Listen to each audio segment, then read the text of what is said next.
구독, 좋아요, 알림 설정 부탁드리겠습니다. 안녕하세요, 털보이사입니다. 오늘은 의사의 조언이 항상 진실일까? 이 주제에 대해서 5가지로 여러분께 말씀드리도록 하겠습니다.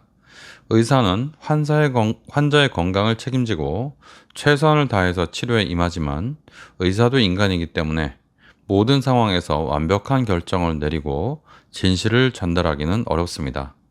때로는 의사의 판단에 한계가 있을 수 있으며 환자들은 이러한 점을 이해하고 더 나은 결과를 위해 적극적으로 소통하고 여러분들이 참여해야 됩니다.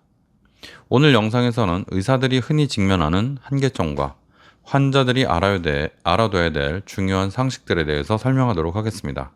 첫 번째, 의사는 항상 진실을 말하지 않을 수도 있습니다. 이 주제는 의사들은 굉장히 불편해할 수도 있는데요. 진실은 진실이니까 확실히 얘기를 해야 되죠. 의사가 완벽하지 않습니다.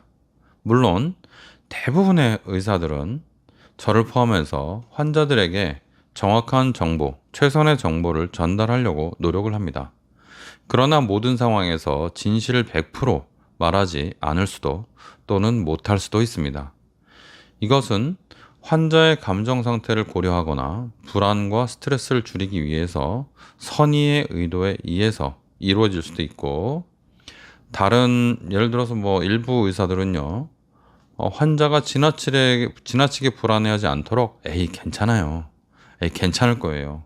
이런 식으로 얘기하거나, 아니면 진짜로 생명이 위태로울 수 있는 병인데도 열심히 하면 호전되어서 건강해질 겁니다. 이렇게 얘기하는 선의의 거짓말을 할 수도 있다는 것이죠. 그래서 복잡한 의료 용어를 또 단순화해서 전달하는 과정에서 의도가 바뀌어서 환자들에게는 좀 가벼운 질환으로 느껴질 수도 있는 그런 문제도 있습니다. 의사도 사람이니까요. 때로는 금전적 이유나 체면, 어떤 권위, 그리고 병원 내 정책적 이유로 인해서 진실을 완전히 말하지 않는 경우도 있을 수 있습니다. 이런 이유 때문에 환자와 의사 간의 신뢰가 중요하고요. 환자가 의사에게 질문을 하고 명확한 답변을 받을 수 있도록, 또는 질문을 하지 못하는 그런 부분에 대해서도 의사가 적극적으로 환자에게 설명할 수 있도록 소통하는 것이 필수적입니다. 신뢰가 바탕이 되어야만 환자는 자신의 상태를 정확히 이해하고 올바른 결정을 내릴 수 있는 그런 정보를 얻을 수가 있습니다. 두 번째, 의사의 말을 무조건 믿고 따르면 좋다 이렇게 생각하시는 분들이 있을 수 있는데, 현실상 그러지 않을 수도 있습니다. 이 말은 뭐냐면요, 의사를 무조건 불신하라는 것이 아니고, 의사가 만약 올바른 정보를 환자에게 제공했다돈 치더라도 본인의 사회 경제적 상황도 중요하다는 얘기입니다. 의사의 조언은 전문 지식에 기반한 것이기 때문에 매우 중요합니다. 그런데 환자가 자신의 건강을 의사에게 무조건 맡겨야 된다, 의사의 말을 100% 따라야 된다, 이렇게 의미하진 않습니다. 환자는 자신의 몸을 잘 안다 이렇게 생각하진 않습니다. 환자가 자신의 몸에 대해서 잘 알지 못할 수도 있지만 자신이 어떤 치료를 받고 싶은지에 대한 의견을 가질 권리, 그리고 그것을 실행할 권리가 있습니다. 예를 들어서 어떤 특정 치료 방법이 환자의 생활 방식이나 신념과 맞지 않거나 부작용이 걱정된다면 사실과 다르더라도 의사와 논의하고 다른 치료를 받을 수도 있는 것이죠. 필요하다면 다른 의사, 지금 상담받은 의사 말고 다른 의사에게 두 번째 의견을 구하는 것도 본인의 판단입니다. 이렇게 함으로써 환자는 더 나은 결정을 내릴 수도 있고요. 물론 나쁜 결정을 내릴 수도 있습니다. 그런데 더 나은 결정을 내릴 수도 있죠. 자신의 건강 관리에 능동적으로 참여할 수 있는 것은 사실입니다. 다만 과학적 근거가 부족한 본인의 입맛에만 맞는 비의료적인 그런 치료에만 의존하거나 검증되지 않은 대체요법을 선택하는 것은 본인의 몸을 심각한 위험에 빠뜨릴 수 있기 때문에 신중한 판단이 필요합니다. 세 번째, 이건 정말 진실인데요. 의사는 모든 질병을 치료할 수는 없습니다. 의학은 지금까지 놀라운 발전을 이루었지만 여전히 치료할 수 없는 질병들이 많이 존재합니다. 특히나 그 많은 질환들의 대부분의 원인을 아직도 잘 알지 못합니다. 환자들은 종종 의사가 모든 병의 원인을 알고 그 병들을 다 고칠 수 있을 거라고 기대하지만 현실은 그렇지가 않습니다. 많은 경우에 의사들은 질병을 완치하는 대신에 환자의 삶의 질을 개선하는 데 집중해야 될 때가 있습니다. 사실 그런 것이 우리가 하는 일의 거의 대부분이 아닌가 그런 생각이 들 때도 있습니다. 예를 들어서 만성질환이나 디스크 같은 것도 만성질환이죠. 말기 질환, 말기 암 환자, 아니면 신부전, 그런 경우에, 신부전, 뇌암 말기, 이런 경우에요. 증상 완화만을 목표로 하는 치료가 필요할 수 있고요. 이 과정에서 환자는 현실적인 기대를 가지고 의사와 협력해야 됩니다. 너무 과도한 기대를 하면 실망을 너무 많이 하게 되죠. 예를 들어서 제 환자 중에 그런 분이 있었어요. 뇌종양이 있었는데 이걸 모르고 있다가 교통사고가 나서 찍은 CT에서 우연히 발견돼서 이분이 그냥 놔뒀으면 한 6개월밖에 못 살 뿐인데 약 5년 동안 생존하시면서 일도 하고 가족하고 좋은 시간도 보내고 그리고 본인의 어떤 인생을 정리할 아니면 어떤 인생에서 중요한 사람들과 좋은 시간을 보낼 만한 그런 시간을 충분히 가질 수가 있었다는 것 자체만으로도 의미가 있지 않나 하는 생각입니다. 이런 상황에서 의사는 환자와 어떤 개방적인 대화, 허심탄회한 대화를 통해서 치료 목표를 명확히 하고 환자의 삶의 질, 환자의 시간을 최대한 환자가 가져갈 수 있도록 해주는 것이 중요한 것이 아닌가 싶습니다. 네 번째, 의사가요, 진단을 했다고 해도 즉각적으로 치료 방법을 다 알 수는 없습니다. 많은 환자들이 병원에 방문해서 진단을 받으면 곧바로 아주 좋은 치료 방법이 나올 거다 이렇게 생각할 수 있는데요. 그렇지 않습니다. 명확한 진단을 내리고 치료 계획을 세우는 것 자체가 굉장히 복잡한 과정입니다. 다양한 검사를 통해서 충분히 정보를 수집하고 종합적으로 분석하는데 시간이 필요하고 그 자체가 굉장히 어려워서 불가능할 수도 있죠. 즉각적인 답변을 기대하는 대신에 의사가 필요한 데이터를 모두 확보하고 이것을 바탕으로 환자에게 최적의 치료 방법을 제시할 수 있도록 의사에게도 시간을 좀 주는 것이 필요합니다. 저한테 이런 환자들이 되게 많아요. 환자들이 와서 당신이 허리 디스크 같다. 그러면은 거기서 모든 해답을 다 줘야 됩니다. 허리 디스크면 저는 어떻게 치료해야 되나요? 그거는 검사를 해봐야 알 수가 있습니다. 그러면은 검사하면 어떻게 되나요? 이렇게 물어봐요.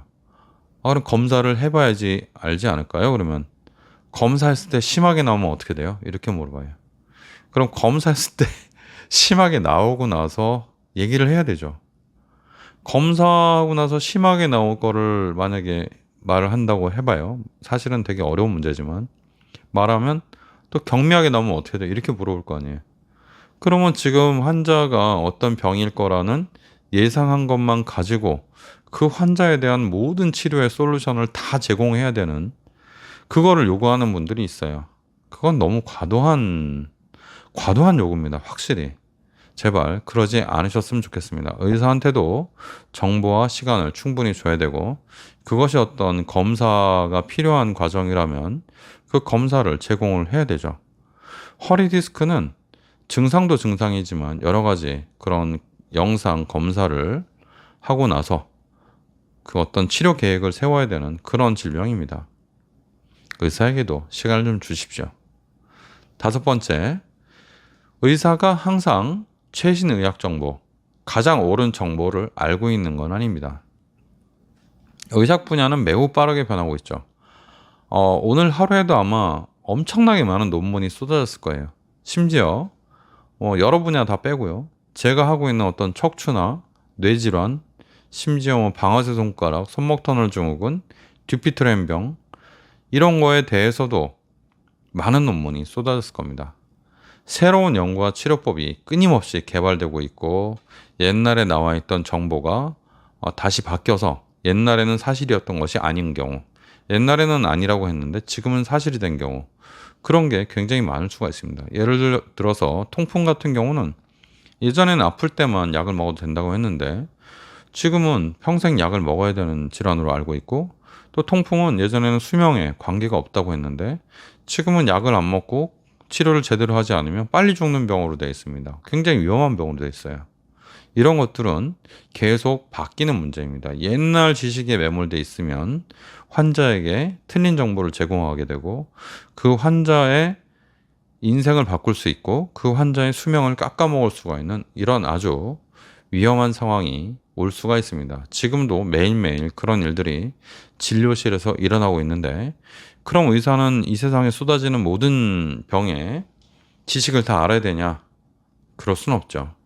개인의 양심에 따라서, 의사 개인의 성의에 따라서 본인이 할 수 있는 만큼 지식을 습득을 하고, 본인이 잘 모르는 것 같으면 다른 의사한테, 잘 알만한 의사한테 넘겨야 됩니다. 그래서 여러분들이 어떤 특별한 질병을 보려고 하면 평상시에 본인하고 친한 원장님, 본인하고 친한 의사한테 자꾸 가지 마시고 그 병을 잘 알고 있을 만한, 그리고 그 병을 정말 좋은 어떤 많은 경험을 가지고 여러분께 좋은 솔루션을 제공할 수 있는 그런 좋은 어떤 치료법을 여러분께 제시할 수 있는 그런 의사를 찾아서 번거롭더라도 만나는 것이 중요하지 않나 하는 생각이 듭니다. 환자들은 자신의 상태에 대해서 의사한테 꼭 의존하지 마시고 의사에게 들은 거를 잘 기억을 하시고 필요하면 다른 의사도 만나보시고 유튜브나 아니면 어떤 의학 정보가 좀 공신력 있게 여러분께 제공되는, 예를 들어서 뭐 통풍이라면 류마티스 학회 홈페이지, 아니면은 이 뇌질환에 관한 것 같으면은 뭐 신경외과 학회 아니면 신경과 학회 홈페이지, 이런 쪽이 그래도 좀 공신력 있기 때문에 그런 쪽을 이용을 하시는 것이 좋겠습니다. 의사라고 해서 모든 것을 알고 있는 것은 아니고 많이 틀린 정보를 알 수도 있기 때문에 여러분들이 본인의 질병에 대해서는 더 확실히 알 필요가 있습니다. 예를 들어서 의사 선생님들이 굉장히 똑똑하시지만 통풍에 관해서는 최신 지식을 아직도 모르는 분이 굉장히 많아요. 그러면 얼마나 난감한 일이 벌어지냐면, 통풍에 대해서 제가 어떤 강의하는 유튜브 강의를 보셨잖아요. 그러면 옛날 지식만 갖고 있는 의사 선생님하고 상담을 하면 이 상담이 안 됩니다. 왜냐하면 환자가 더 많이 알고 있기 때문에 의사 선생님들이 하는 말이 환자가 듣기에는 정말 잘못된 말로 들릴 수밖에 없죠. 그래서 환자가 굉장히 불안해하고 통풍을 잘 아는 의사를 찾을 수밖에 없는 그런 상황이 발생합니다. 물론 이건 굉장히 불편한 상황이지만 환자에게는 굉장히 좋은 상황이라고 할 수 있죠. 저는 의사로서 어떤 권위를 내세우기보다는 환자분들이 올바른 치료를 받고 본인이 건강해졌으면 좋겠습니다. 결론적으로 의사와 환자 간의 신뢰와 소통이 무엇보다 중요하고요. 최고의 치료를 제공하려고 의사는 노력하지만 모든 상황에서 완벽할 수 없습니다. 의사의 조언을 환자분들은 존중하되 자신의 건강 관리에 적극적으로 참여하고 다른 의사를 만나봐도 되고요. 본인이 지식을 쌓도록 스스로 노력하는 것이 현명한 선택입니다. 이를 통해서 환자와 의사 모두가 좋은 치료 결과를 얻을 수 있는 것이 아닌가 하는 생각이 듭니다. 감사합니다. 오늘은 환자분들의 어떤 건강에 대해서 의사들이 다 알고 있는 것은 아니다, 이런 주제에 대해서 말씀드려봤습니다.